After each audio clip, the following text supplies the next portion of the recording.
Hello, welcome viewers. I am Bhaskar Chatterjee.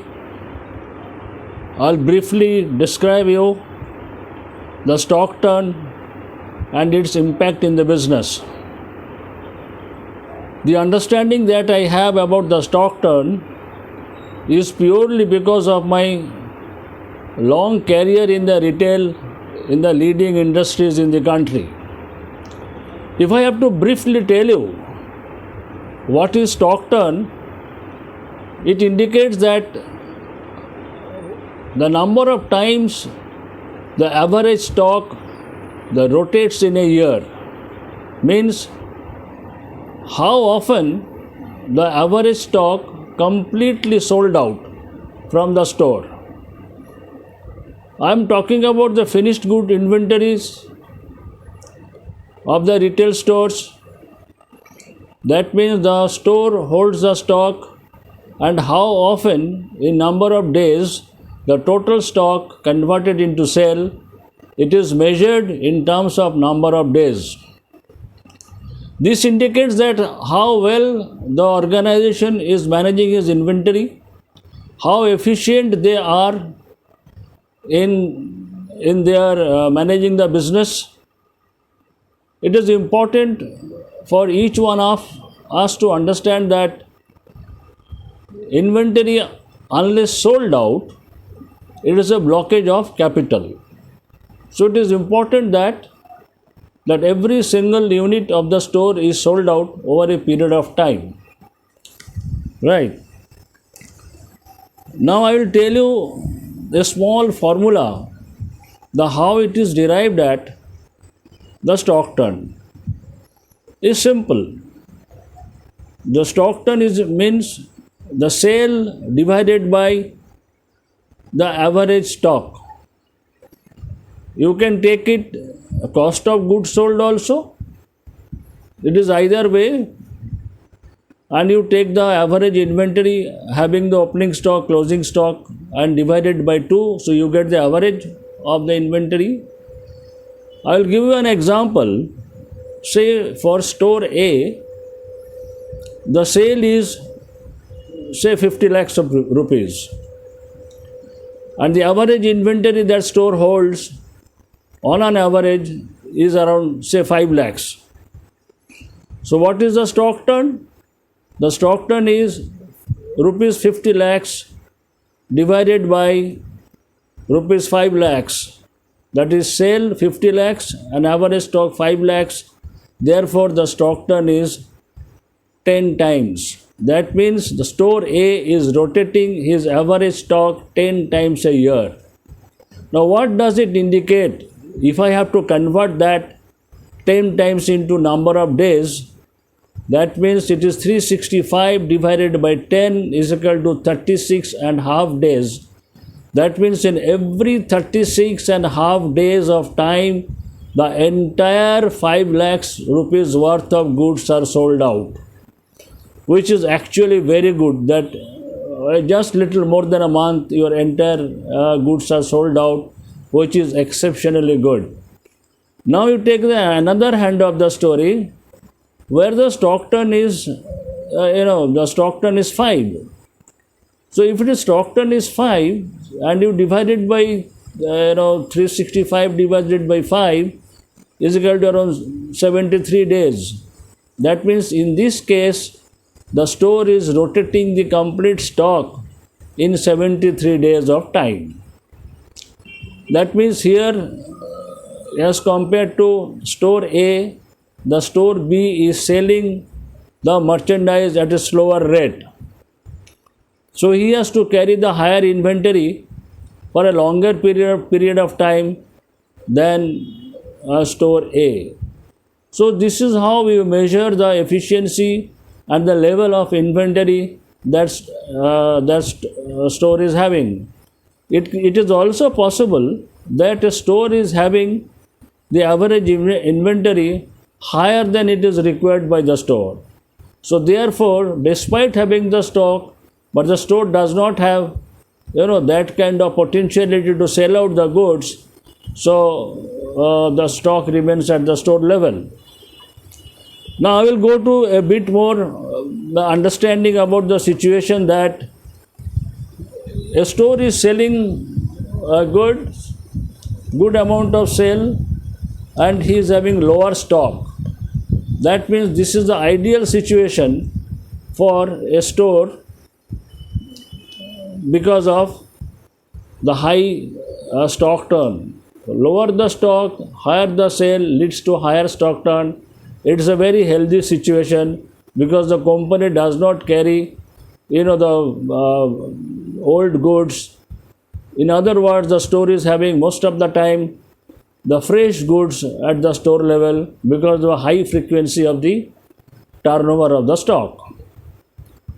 Now, here is one dangerous thing also, that higher is the turnover, lower is the stock.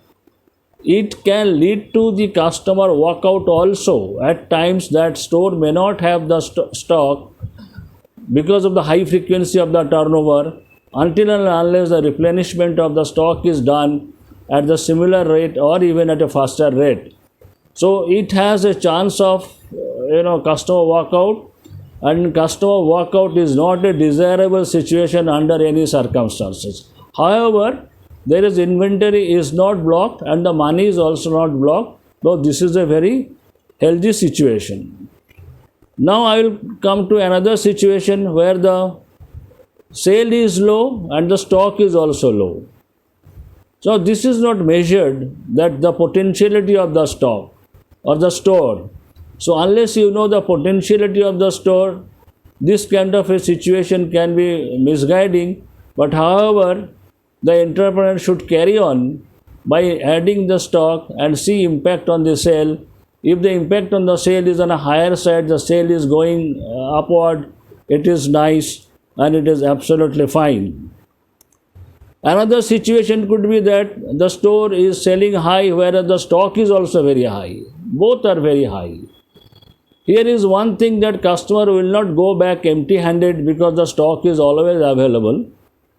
And the store is also not losing the sale because the stock is also available. But only thing is that here the good amount of money is blocked in the inventory.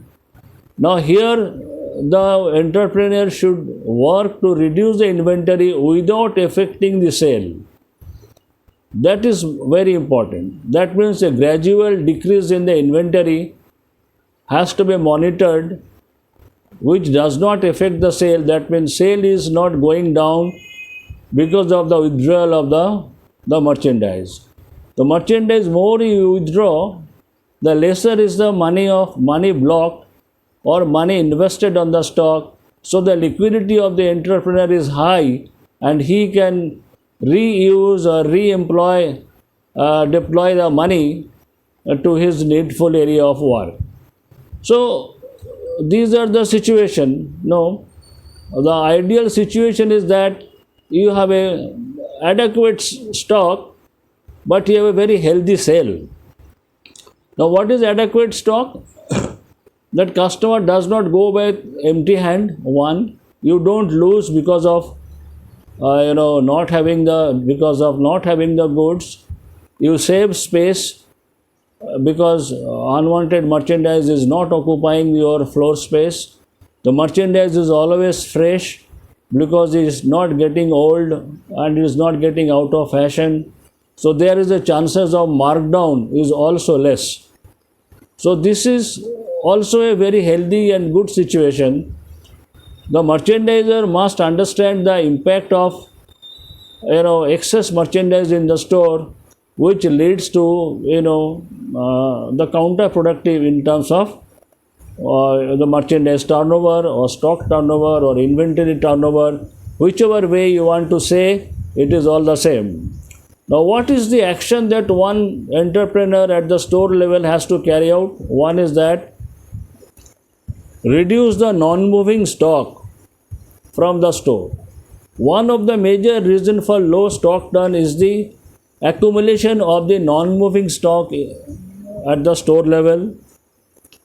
Two, one should increase the frequency of dispatches to the store with a lesser quantity so that the huge stock is never dumped at the store level, because it takes time in terms of liquidity, in terms of keeping the space in the stores, in terms of giving a space to the customer, and it creates a whole lot of problem in terms of managing the business. The other thing is that one has to take care of the time to time promotion at the store level, so that the inventory which is still on the store are getting exposed to the customer and being sold out. So a time to time liquidation plan, a time to time markdown, a time to time discounting has to be done in order to minimize the losses. Also see that the merchandiser should frequently visit the stores and understand what is selling, what is not selling, what is the customer feedback about the product, whether the merchandise is having any quality issue or not. Those things are also needs to be addressed properly and on time, so that the customer satisfaction is maintained. End of the day, it is most important that whether the customers are happy in buying in the store, they get what they want, they get the SKUs that they want, they get the colors that they want, the quality is fine, the presentation of the product is also fine at the store level, the store is also speak and span, the peoples are vibrant and peoples are interactive with the customers. I think these stores will not have the problem in terms of management of the stock turn, and it goes on. So thank you, friends. I hope I have made a small understanding about the stock turn and its impact at the store level. If you like it, please share it. Thank you so much. Thanks a lot.